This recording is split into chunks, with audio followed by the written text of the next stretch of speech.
Irán está en todos los titulares: conflictos, amenazas, alianzas ocultas, ambiciones nucleares.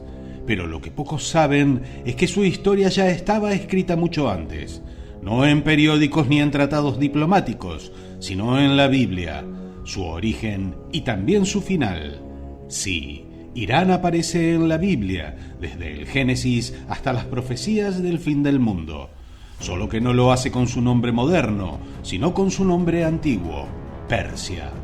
Porque la Biblia no solo relata la creación de esta nación, también profetiza su destino final en uno de los pasajes más oscuros y temidos del Apocalipsis, la guerra de Gog y Magog, una coalición de naciones que se levantará contra Israel en los últimos días.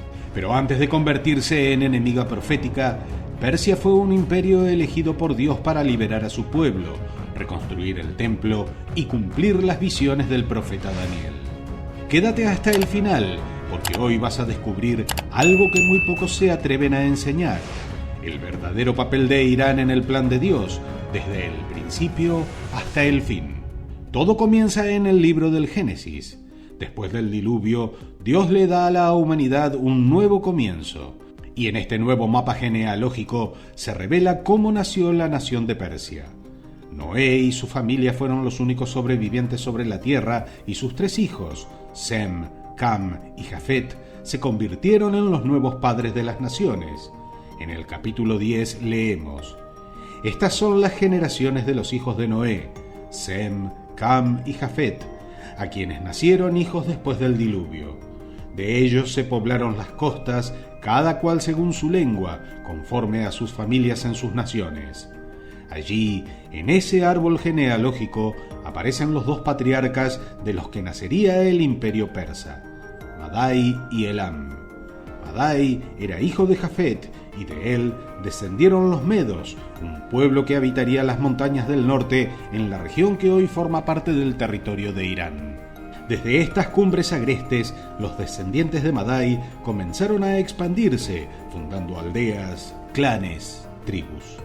Eran independientes, duros, montañeses, conocidos por su resistencia y su estructura tribal. Madai representa el corazón norte del Irán antiguo. El segundo nombre es Elam, hijo de Sem. Sus descendientes, los elamitas, se establecieron al suroeste, en las fértiles tierras que bordean el Golfo Pérsico. Pero no pasaría mucho tiempo hasta que estos pueblos entraran en el escenario profético. En Génesis 14 se relata la primera gran guerra internacional de la Biblia. 4 reyes del este, entre ellos Kedorlaomer, rey de Elam, se aliaron para invadir Canaán. Saquearon ciudades, esclavizaron pueblos y tomaron como prisionero a Lot, el sobrino de Abraham. Elam no era una tribu insignificante, era una potencia, y según la Biblia fue la primera nación que se atrevió a atacar al pueblo de fe. Pero Abraham no se quedó de brazos cruzados. Con solo 318 siervos entrenados, los persiguió de noche, los venció, rescató a Lot, liberó a los cautivos y humilló a los reyes del oriente. Fue una victoria imposible, una victoria que no tenía lógica humana, pero sí tenía un mensaje: ningún poder del este puede prevalecer contra los que tienen el favor de Dios. Pero Elam no desapareció. Los siglos pasaron, generaciones nacieron y murieron, y aquellas tribus que habían sido vencidas por Abraham comenzaron a multiplicarse. Los elamitas y los medos compartieron la misma tierra, la antigua Mesopotamia oriental. Uno al suroeste, en las fértiles llanuras de Elam, el otro en las montañas del norte, donde la dureza del clima forjaba el carácter de los medos. Y mientras los imperios venían y caían, una nueva fuerza se preparaba en silencio. Primero fueron clanes, luego reinos y finalmente un imperio, el imperio persa. Y aunque estas eran naciones paganas, no estaban fuera del plan de Dios. Los profetas Isaías y Jeremías ya habían pronunciado 2 profecías asombrosas sobre ellas. La primera, a través de Isaías, declaraba que Dios usaría a Elam y Media como instrumentos para castigar a Babilonia. Babilonia, la nación que destruyó Jerusalén y quemó el templo, no quedaría impune, y Dios ya había decidido quién ejecutaría el juicio. la unión de los pueblos de Irán. Pero la segunda profecía fue aún más desconcertante, porque Dios no solo usaría a Persia para castigar, también la usaría para liberar. Dios anunció por boca del profeta Isaías que un rey pagano de Persia, aún no nacido, sería su instrumento para liberar al pueblo de Israel del exilio y reconstruir el templo en Jerusalén. Y lo más impactante, Isaías lo llamó por su nombre más de 150 años antes de que naciera. Así dice Jehová a su ungido, a Ciro. Y ambas profecías se cumplieron con una exactitud aterradora. En el siglo VII a.C., Deioces, el primer rey de los Medos, unificó las tribus de Elam y Madai y fundó la primera capital imperial en territorio iraní, Ecbatana. Su nieto, Ciaxares, daría el siguiente gran paso: reformar el ejército y convertirlo en una maquinaria de guerra. Con ella destruiría Nínive, la capital del imperio asirio, uno de los enemigos más crueles y despiadados que Israel había conocido. La profecía comenzaba a cumplirse. Dios estaba levantando a Persia desde dentro, como instrumento de juicio y redención. Pero mientras Persia crecía en poder, Dios ya había revelado su destino en sueños proféticos, y un joven hebreo cautivo en Babilonia fue el primero en verlo: Daniel. Todo comenzó cuando el ejército de Babilonia, liderado por el rey Nabucodonosor, entró en Jerusalén. Las murallas cayeron, el templo fue saqueado, miles de israelitas fueron llevados como esclavos a tierras extranjeras. Entre ellos estaba Daniel, apenas un adolescente cuando fue arrancado de su hogar y llevado a la corte del imperio más poderoso del mundo.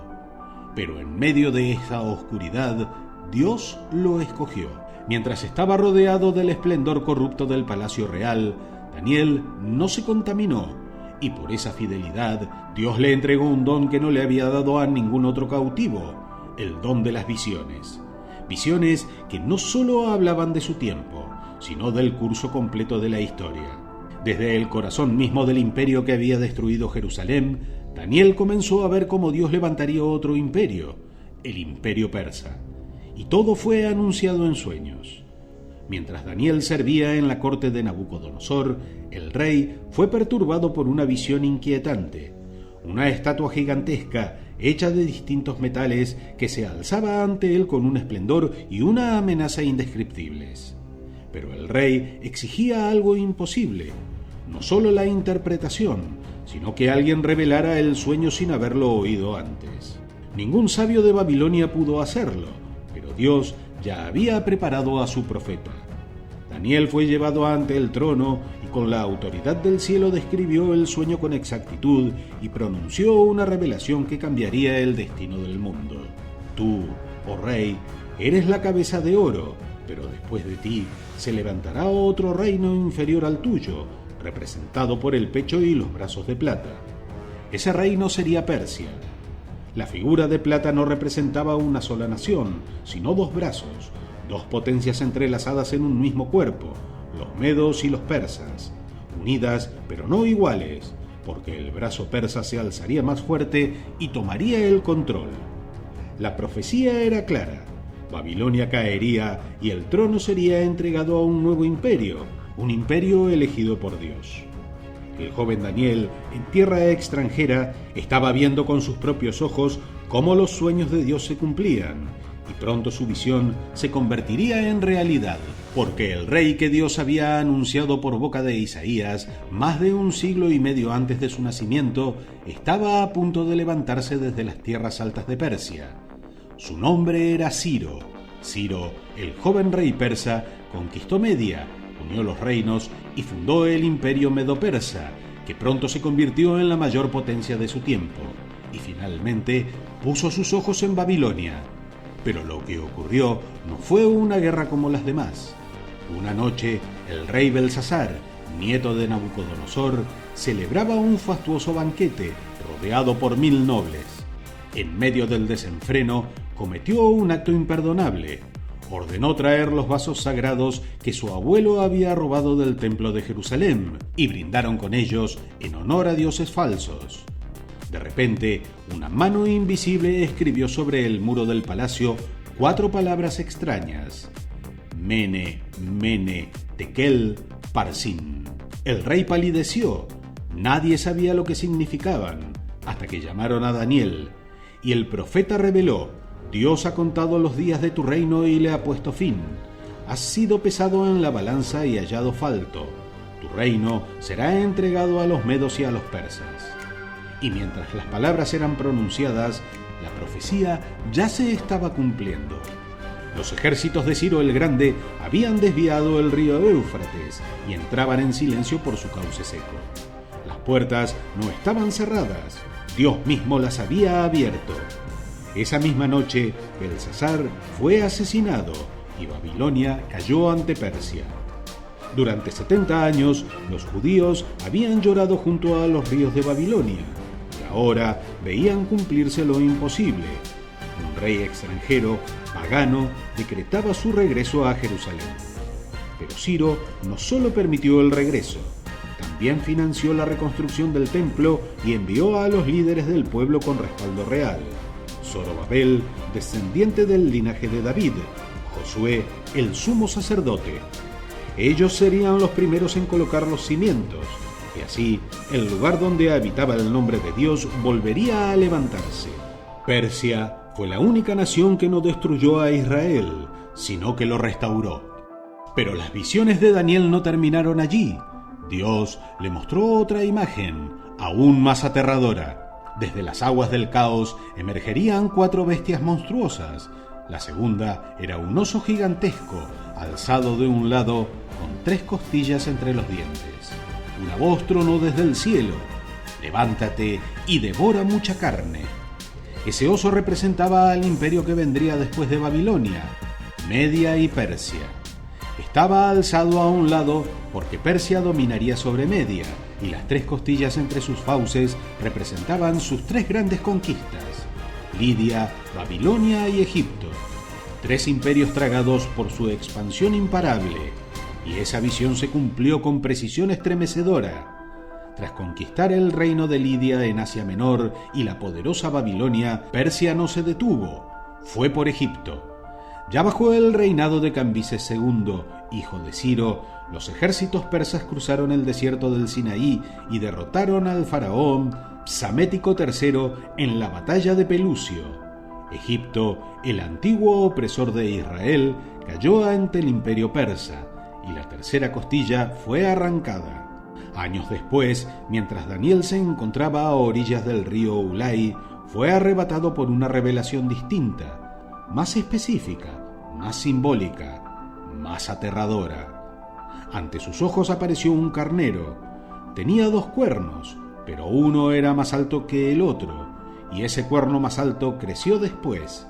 El carnero embestía con furia hacia el occidente, hacia el norte y hacia el sur. Nadie podía detenerlo. Entonces una voz celestial explicó el significado. El carnero que viste, con 2 cuernos, representa a los reyes de Media y Persia. Otra vez, Persia aparece como protagonista del plan divino, pero esta vez no como aliada, sino como una fuerza imperial desatada que conquista sin oposición, que avanza como una bestia imparable. Y el detalle es escalofriante: un cuerno más alto, una alusión exacta a la supremacía persa sobre los medos. 2 pueblos, un solo imperio, pero un trono dominante. La visión continuaba. De pronto, desde el occidente, apareció un macho cabrío, veloz como el viento, con un solo cuerno entre los ojos. En un instante embistió el carnero, lo derribó y lo pisoteó. Era la profecía del próximo imperio, Grecia. Liderados por Alejandro Magno, los griegos derrotarían a Persia con una velocidad sobrenatural. Daniel no sabía quién era ese macho cabrío, pero entendió que Persia caería. El imperio más vasto, más glorioso que el mundo antiguo había conocido, tenía su final escrito, aunque ese final aún no había llegado. Porque en sus días de esplendor, Persia era invencible. Era un centro del mundo. Su dominio se extendía desde la India hasta Etiopía, y en sus días del rey Ahasuero, el trono del imperio más grande de la tierra se estableció en Susa, en el corazón de Elam, lo que hoy conocemos como el suroeste de Irán. Y fue allí, en Susa, donde ocurrió uno de los milagros más inesperados de toda la historia bíblica, porque el gran imperio sería conquistado por una sola mujer. El rey Ahasuero celebró un banquete majestuoso que duró 6 meses. Luego invitó a todos los habitantes de Susa a una fiesta final de 7 días. En un momento de orgullo y desenfreno, pidió que trajeran a su esposa, la reina Vasti, para exhibir su belleza ante todos. Pero Vasti se negó. Humillado ante todo el imperio, el rey la desterró, y entonces sus consejeros propusieron una solución radical: buscar entre las jóvenes vírgenes del reino a una nueva reina. Las más bellas serían llevadas al palacio. Durante un año serían preparadas y luego presentadas al rey. Una de esas jóvenes era Hadasá, pero nadie la conocía por ese nombre. Era huérfana, nacida entre los judíos deportados. Su primo Mardoqueo la había criado en secreto y en palacio recibió otro nombre: Ester. Ester fue elegida por el rey. Sin saber que era judía, Ahasuero la coronó reina de Persia. Pero mientras una reina era coronada, en las sombras del palacio se levantaba un enemigo mortal: Amán, descendiente de los amalecitas, antiguos enemigos del pueblo de Dios. Amán fue ascendido a la más alta posición después del rey, y cuando todos debían inclinarse ante él, Mardoqueo se negó. Arrogante y vengativo, Amán no quiso solo vengarse de un hombre, sino exterminar a todo su pueblo. Lo que pudo haber sido una simple venganza personal se convirtió en un plan de genocidio. Convenció al rey de que había un pueblo extraño esparcido por el reino con leyes distintas que no obedecía a los decretos del imperio. Propuso exterminarlos. El rey, engañado por las palabras de Amán, selló el decreto con su anillo real. En menos de un año, todo judío en Persia debía morir: hombres, mujeres y niños. El caos se extendió entre los judíos. Mardoqueo envió un mensaje urgente a Ester para alertarla. Cuando Ester se enteró del decreto, no supo cómo actuar. Para salvar a los suyos, tendría que entrar sin ser llamada ante el rey. Y en Persia, nadie podía entrar al trono sin invitación. El castigo era la muerte. Pero lo que estaba en juego no solo era su vida, era el destino de una nación. Pero acercarse al trono era un riesgo mortal, porque cualquiera que entrara a la sala del rey sin invitación podía ser ejecutado al instante, salvo que el rey extendiera su cetro en señal de clemencia. Ester decidió arriesgar su vida. Se presentó sin ser llamada y Dios le dio la gracia delante del rey. El cetro fue extendido, pero Ester no habló de inmediato. Sabía que en palacio, más importante que las palabras, es el momento exacto. Invitó al rey y a Amán a un banquete, y luego a otro, y fue allí, en la segunda cena, cuando soltó la verdad como quien desenvaina una espada. Si solo hubiéramos sido vendidos como esclavos, me habría callado, pero se ha decretado nuestro exterminio, yo y mi pueblo. El rey se irguió, su rostro cambió. ¿Quién ha hecho tal cosa? Ester señaló: ese enemigo es este perverso, Amán. La furia del rey fue instantánea. Amán cayó de rodillas suplicando por su vida, pero ya era tarde. En la misma horca que habían mandado construir para Mardoqueo, fue colgado Amán. Pero el peligro no había terminado. El decreto de muerte aún estaba vigente, porque según la ley persa, ningún edicto real podía ser revocado. Entonces Ester y Mardoqueo hicieron algo aún más audaz. Propusieron un nuevo decreto. El rey lo aprobó y lo selló. En todas las provincias del imperio, los judíos recibieron el derecho de defenderse. Y el día que había sido marcado como su fin, se convirtió en el día de su victoria. El imperio persa, sin saberlo, se convirtió en refugio, escudo y trono del pueblo de Dios. Después del milagro de Susa, Persia desapareció de la escena principal de las escrituras. Los siglos pasaron, los imperios cambiaron y Roma ocupó el lugar de dominio. Pero el silencio de Persia no era ausencia, porque siglos más tarde, cuando el mundo esperaba en silencio la llegada del Mesías, Persia volvería a aparecer. En el Evangelio de Mateo leemos un pasaje repetido millones de veces, pero pocas veces comprendido en su profundidad. Unos magos vinieron de Oriente a Jerusalén diciendo: ¿Dónde está el rey de los judíos que ha nacido? Porque su estrella hemos visto en el Oriente y venimos a adorarle. La palabra griega usada para magos es magoi y hace referencia a sabios astrónomos y sacerdotes del Oriente. Aunque el texto no revela su nacionalidad, todo indica que venían de las antiguas tierras del Imperio Medo-Persa, lo que hoy conocemos como Irán. Los magos formaban parte de una casta religiosa influyente en Persia, expertos en astronomía, antiguos textos y profecías heredadas. No eran reyes, pero sí hombres de ciencia, autoridad y sabiduría espiritual. Y es muy probable que entre los antiguos pergaminos que estudiaban estuvieran los escritos de Daniel, el profeta que había servido siglos antes en la corte de Babilonia y Persia. Daniel no solo interpretó los sueños de Nabucodonosor, también profetizó el tiempo exacto de la llegada del Mesías. Desde la salida de la orden para restaurar y edificar Jerusalén hasta el Mesías príncipe, habrá 7 semanas y 62 semanas. Daniel 9. Si estos sabios conocían las visiones de Daniel, sabían que el tiempo del Mesías se acercaba. Cuando vieron la estrella en el cielo, comprendieron el mensaje. El Hijo prometido había nacido, y entonces hicieron algo inimaginable. Lo dejaron todo, cruzaron desiertos, viajaron durante semanas y llegaron a Belén. Traían 3 regalos, cada uno con un significado profético: oro, reconociendo su realeza; incienso, reconociendo su divinidad; mirra, anticipando su sacrificio y muerte. Sin saberlo, proclamaron el misterio más grande del universo.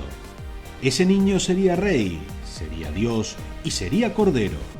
Mientras los sabios de Jerusalén guardaban silencio y Herodes tramaba la muerte del Mesías, los sabios de Oriente fueron los únicos que reconocieron las profecías y llegaron hasta el Hijo de Dios. Ese momento no fue casualidad, fue un acto simbólico. Persia, la nación que siglos antes había liberado a Israel y reconstruido su templo, ahora era la primera en reconocer a su Salvador.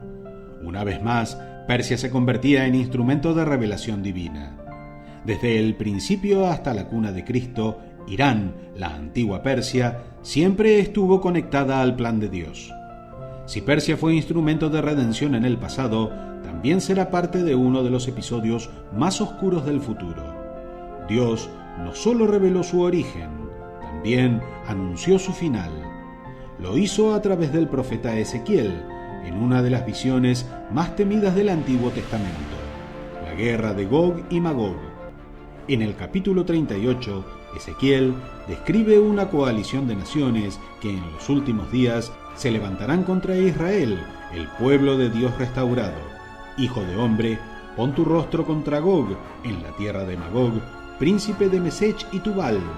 Persia, Cus y Fut estarán con ellos. Ezequiel 38, 2, 5. Persia, la antigua Irán, es uno de los primeros nombres mencionados. La misma nación que reconstruyó Jerusalén ahora se aliará para atacarla. ¿Quiénes formarán esta coalición final? Gog, príncipe de Magog, figura asociada por muchos a una potencia del norte, quizás Rusia o una coalición euroasiática. Cus, antigua Nubia, posiblemente el actual Sudán. Fut, vinculado al norte de África, tal vez Libia. Gomer y Togarma, zonas cercanas a Turquía y el Cáucaso. Una fuerza internacional que, según el profeta, se lanzará como una tormenta sobre la tierra de Israel. Subirás como tempestad, como nublado que cubre la tierra, tú, todas tus tropas y muchos enemigos contigo. Ezequiel 38:9. Ese ataque provocará la intervención directa de Dios. Habrá un gran terremoto, fuego, lluvia de azufre, confusión entre las tropas, y conocerán que yo soy Jehová. El juicio será implacable, la gloria de Dios se manifestará en medio del caos. Persia pasará de ser redentora a ser juzgada. no porque Dios la haya olvidado, sino porque una vez más se levantará contra su voluntad y su pueblo. Pocas naciones recorren todo el arco de la historia bíblica como Persia: su creación en el Génesis, su redención en el exilio, su rescate en Belén y su juicio final en la Guerra del Fin. Pero, ¿será ese el verdadero final? La respuesta está oculta entre líneas y es más compleja y más poderosa de lo que muchos imaginan. Después de describir la destrucción de Gog y Magog en los capítulos 38 y 39, Ezequiel muestra una escena devastadora: cadáveres por los campos, armas quemadas durante 7 años y el nombre de Gog asociado para siempre al juicio divino. Persia, como parte de esa alianza, no escapará al castigo, pero aquí ocurre algo inesperado, porque el profeta Jeremías ya lo había anunciado siglos antes, en un pasaje casi olvidado. Aconteció palabra de Jehová acerca de Elam: yo quebraré el arco de Elam, parte principal de su fortaleza, pero en los postreros días haré volver a los cautivos de Elam, dice Jehová. Jeremías 49, 35-39. Dios quebrará a Persia, pero también promete su restauración.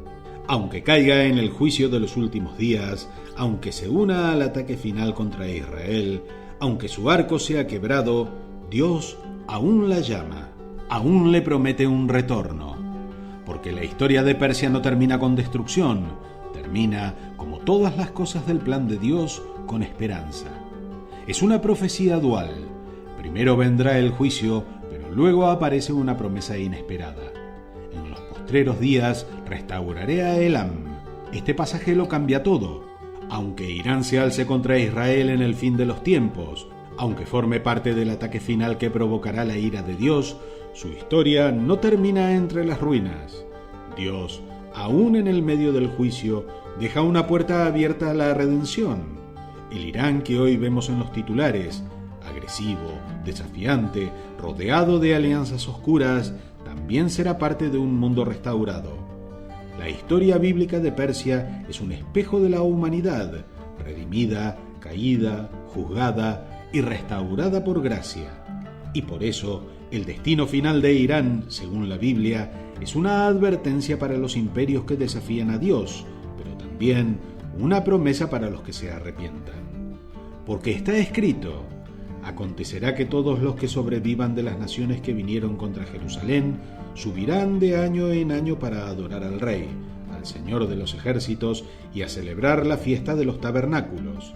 Zacarías 14:16. Quizás Irán, aquel que fue redentor, enemigo y juzgado, también sea testigo de la gloria restaurada, porque en el corazón de Dios aún hay lugar para los que regresan. Desde las primeras páginas del Génesis hasta las visiones estremecedoras del Apocalipsis, Persia ha estado allí. Cuando la humanidad resurgía del diluvio, Dios nombró a Elam y a Madai, sembrando la semilla de un imperio que aún no existía. Cuando Abraham se alzó para rescatar a Lot, Elam ya era una amenaza.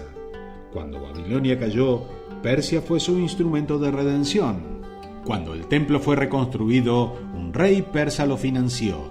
Y cuando nació el Mesías, fueron sabios de Oriente, hombres de Persia, los primeros en reconocerlo. Pero cuando los últimos días se acerquen y las naciones se levanten como una sombra contra Israel, Persia volverá a estar presente, pero esta vez del lado oscuro de la profecía, porque está escrito: Persia, Cus y Fut estarán con ellos. Ezequiel 38:5. Una coalición contra el pueblo restaurado de Dios. Pero ni siquiera entonces se cierra el libro. La Escritura no clausura la puerta. Y un día, cuando las naciones suban a Jerusalén a celebrar al Rey, si Persia vuelve su rostro a Dios, su historia no terminará en cenizas, sino en gloria. Y ahora, después de todo lo que has escuchado, te pregunto a ti: ¿crees que Irán está cumpliendo hoy su papel profético?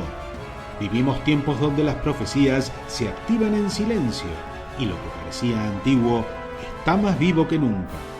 Los misterios del cielo no son cuentos, son llamados a despertar el alma. Si esto tocó tu espíritu, suscríbete y comparte la revelación. Y cuéntame qué te sorprendió o con qué verdad te quedas. Nos vemos en el próximo Enigma de Misterios Sagrados, donde lo eterno se revela.